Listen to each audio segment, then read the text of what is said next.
play the twins' games. You had to play with them. Trapped between the twins, you knew that you had no choice but to appease them. Deep inside, you feared what they might do if you refused their little game. Dee's cold danger and Dum's burning anger were enough to make you wonder, what would happen? Would they hurt you? You were afraid. So afraid of both the twins in this horrible wonderland. But you swallowed your fear as best as you could, trying desperately to smile at the twins as you agreed, saying that, after all, you did promise. Immediately the twins were both smiles and sunshine, and they let you go. Harsh hands letting you go as they grinned at one another. Hide and seek! We'll hide first. And then you, Alice. With no other choice, you nodded as the twins smiled, Dum laughing and murmuring about possible hiding places, and Dee smiling, looking at you. How unnerving it was, how uncomfortable you felt. But her gaze was not on you for long as both the twins bolted away, commanding you to close your eyes and count to 100. Every number scared you more and more, heart beating and booming inside. 1, 10, 20, 30, 40, 50, 60, 70, 80, 90, 100. Through the garden you went, peeping behind topiary and peering beneath bushes. Dee you found hidden within the hollow of a large tree, and Dum behind a large butterfly-shaped hedge. They both laughed and grinned and said together, "Your turn, Alice." They closed their eyes and began counting together.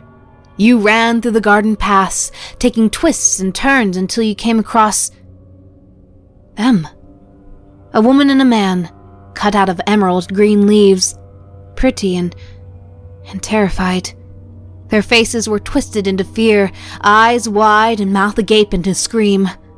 Their images sat upon a thick block of hedge, their faces turned towards you, and their arms outstretched, and it...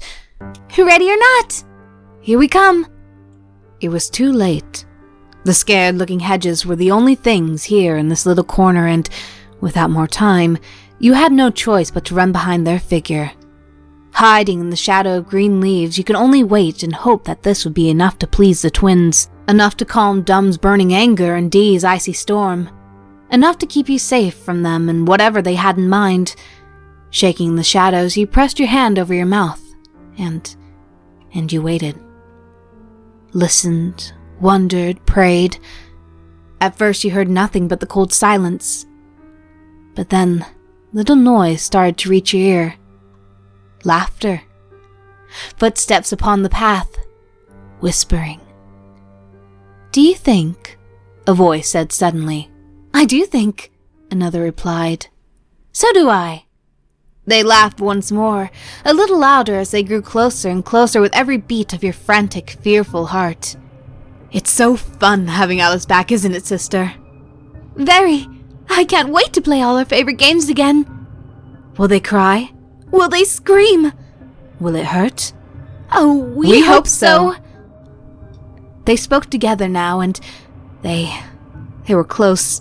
Your eyes had been closed so very tight, but when you opened them, you saw two long shadows stretched upon either side of your hiding place. A shrill scream escaped your lips as two hands caught both your arms, yanking you up and pulling you out of your shadowy hiding place. Dee was on the left, staring at you. There was a cold kind of satisfaction in her eyes, like a cat that had finally caught hold of a poor little mouse. And Dum was on the right, smiling at you. She was absolutely giddy, laughing and pulling and leaning far too close to, as she and her sister glared down upon you. "Caught you, Alice! Caught you, Alice!" They cheered. Together they took hold of your struggling, screaming form and dragged you deeper and deeper into the maze. Together they took hold of your struggling, screaming form and dragged you deeper and deeper into the maze. Together they laughed and cheered and jeered at you ever so cruelly, talking about the games they would play with you. You are sweet, Alice. The twins are ever so happy that you played with them.